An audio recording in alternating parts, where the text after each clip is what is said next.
আমার এভরিডে সকাল বিকাল রাত আমি আমার সিনেমার জন্য প্রত্যেকটা হলে গিয়েছি, অডিয়েন্সের সাথে ইন্টারঅ্যাক্ট করেছি, বাসায় সময় একদম দিতে পারিনি। সো আজকে আমার মেয়ের জন্য আমার ডেট পুরাটা তাকে দেয়া।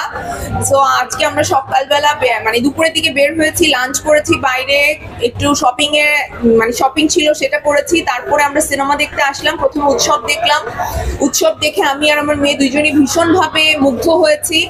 মানে জাহিদ ভাইয়ের কথা কি বলবো, তানিমের কথা কি বলবো, এক্সিলেন্ট, মানে এত সুন্দর ফিল্ম। আমি অনেকদিন পর একটা সিনেমা দেখে এত আনন্দ পেলাম, এত ভালো লাগলো, লাস্ট পর্যন্ত গিয়ে এত ভালো লাগলো, খুব খুব ভালো লেগেছে।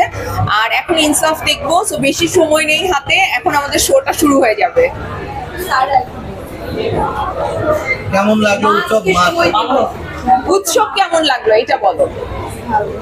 কেমন ভালো, ও অনেক কম কথা বলে।